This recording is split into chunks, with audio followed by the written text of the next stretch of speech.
Hello mga Bemshi! Welcome back again sa aking channel. And ngayon, nandito tayo sa ating lamesa kasi busy ako sa pag-prepare ng Banafe and meron akong 10 orders nitong Banafe.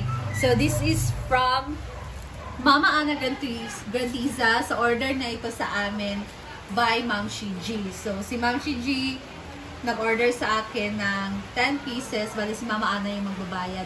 And the reason why meron tayong 10 pieces na Banafe ibigay sa mga students guys doon sa kakain sa Ma'am Shi store.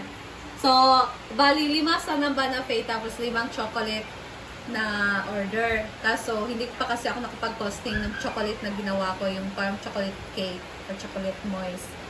Masarap sana yun mga Bebshi, pero hindi pa ako nakapag-posting kasi noon. So, this time, ito lang muna ang Banafe. Sinasabi din ni Ma'am Shi sa akin na ito daw talaga yung signature ko na na recipe. So, dapat ito talaga muna yung una niya na ipapatikim sa students. And if ever na magustuhan nila, so order siya sa akin ng pambenta niya. And we'll see guys. Ayan. Oh. Bali, ito lahat na mixture. Bali, 5, na siya. Inisa ko na lang siya lahat. Or ito ka din? Combine. I-combine ko na siya lahat. Bali, 5 mixture ito lahat. Ayan. So, meron ako dito 20 pieces ng banana. 1 cup every mixture. Bali, 5 cups din to. And then ito, 20 pieces din ng egg. Kasi every 1 mixture is 4 pieces ng egg. This one, 1/2 cup every 1 mixture. So, this is all 4 cups and 1/2 cup. 4 and 1/2 cup. This flour, so, siya, 5 mixture, every 1 mixture is 2 cups. 10 cups ng, flour. Kasi every 1 mixture is 2 cups. Nilito ba kayo, guys? In-explain ko lang din yung every isang mixture. Kasi nilahat ko na kasi siya para diretsyo na. So, diba? Ito, guys, na-mash ko na ang saging. So, i-transfer ko siya dito sa mixing bowl. Kasi magsisimula na ako ditong mag-mix. Ayan.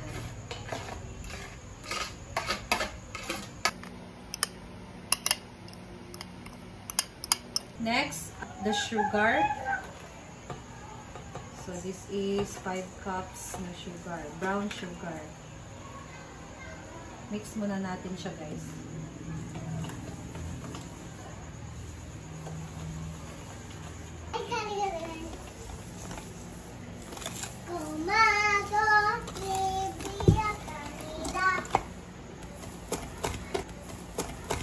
So, i-add natin ang sobra.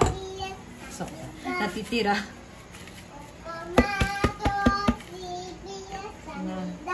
Ada mo background. So, na-video sa akin, guys, my sister-in-law. Malis pa naghatid ng sinaing na tulingan. And merong bata rin na kumakanta. My goodness.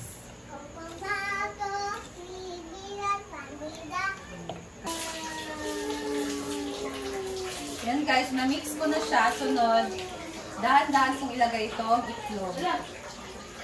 I hope mag-cash siya.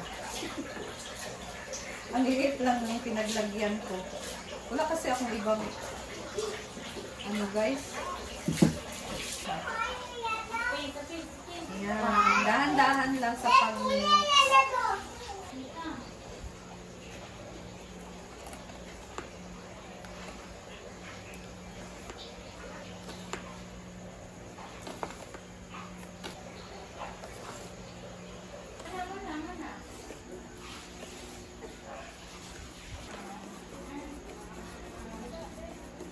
And then, ibuhos ko na lahat itong itlog, guys. So, transfer ko na siya sa medyo malaki-laking mixing bowl. Pero I think, hindi ko talaga alam kung magkasya pa din po. Ibuhos na natin lahat ng ating egg. Nagkauna ka? Didi ka? Didi ka?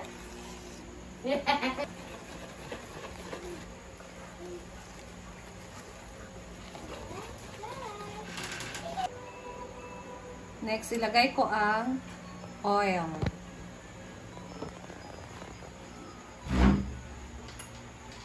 to lahat. Ay! Ito talaga ng aking, ano guys, mixing bowl.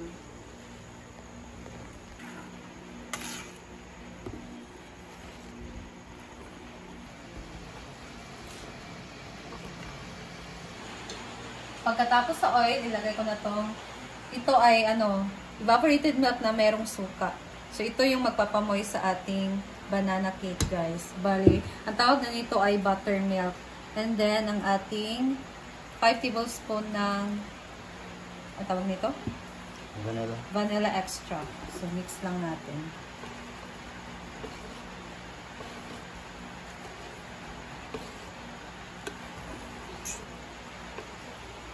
Wala pa yung kape dyan. Last pa siya kasi hatiin pa natin. Okay. Para balanse ang lasa, guys, lagyan natin siya ng asin.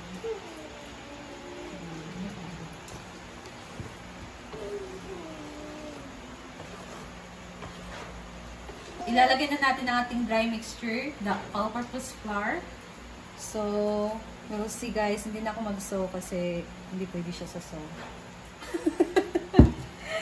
Mix muna natin. Go. Tapos na kung mag-mix guys, ayan na ang ating coffee and chocolate mixture. So, kumuha lang ako dito. Separate ko. Tapos, ayan, nilagyan ko lang siya ng chocolate and coffee. So, this is our plain mixture. Ayan. Lalagay na natin siya sa ating aluminum tray. Container. Ano tawag nito? Ayan. So, una, maglalagay tayo ng plain mixture.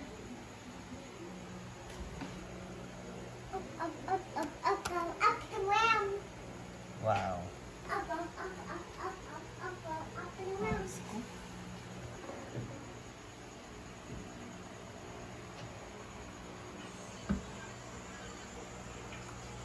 Oh my goodness, I'm sick.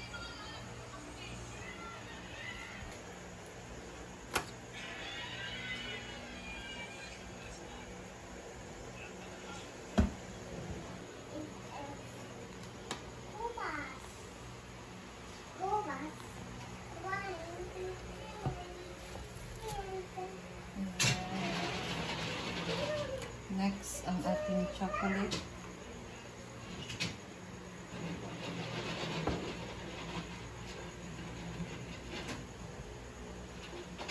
Chocolate. So yummy chocolate.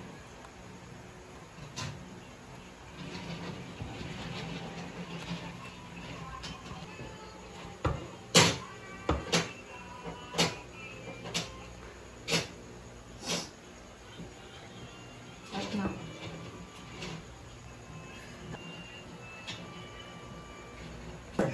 Dahil tapos na guys, nadali na natin ito kina mama kasi nandun yung oven.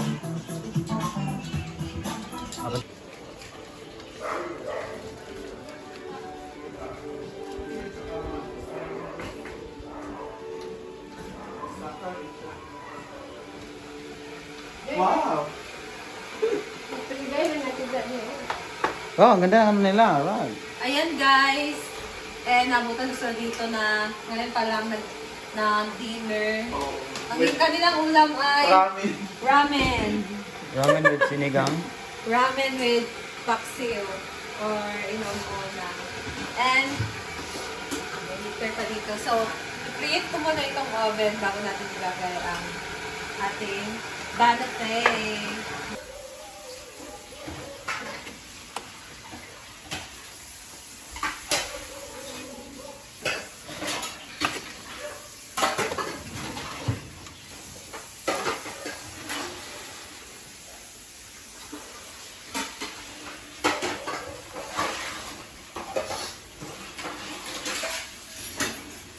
After 1 hour, ito na siya guys. So, toothpaste. Ayan. Wash siya. Ay, perfectly cooked.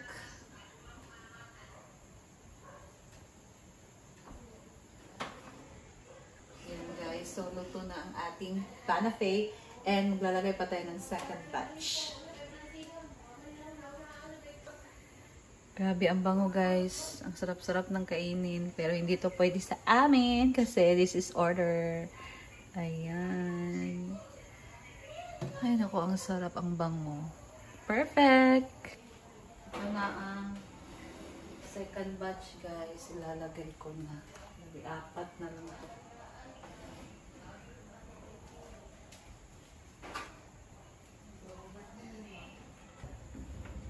Yan, lagay na natin. So, ano natin? Set natin siya for 15 minutes.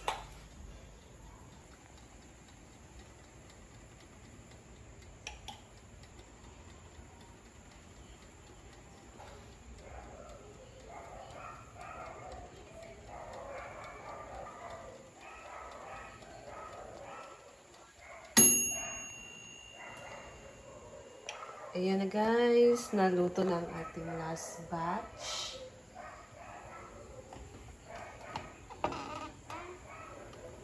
Diba? So, kukunin ko na siya.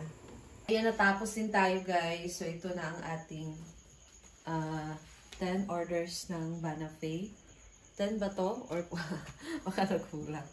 Ayan, so tomorrow is another day. I-deliver na natin to kay Ma'am Shi sa kanyang Ma'am Shi store. Pa-freebies to ng mga estudyante doon sa school. Congrats sa mga mabibigyan nito. Matitikman nila ang Banafay ni Simply Amore. That's all guys, and maraming salamat sa inyong panonood. And ay gusto nyo itong i-try guys, try this one kasi ang sarap talaga. Amoy pa lang ang sarap na. So, thank you so much, and thank you so much also to our one and only Mama Ana Grantisa. Thank you so much, Ma, sa pag-share ng blessing mo, especially doon sa mga estudyante sa school. Kasi si Mama Ana din yung nagbigay ng free pack lunch, no, sa mga estudyante. And ito din ang order niya. So, thank you so much, Ma. I know God will always bless you more and more kasi napakabait mo. Ayan, that's all guys, and thank you so much for watching. See you again sa next video. Bye!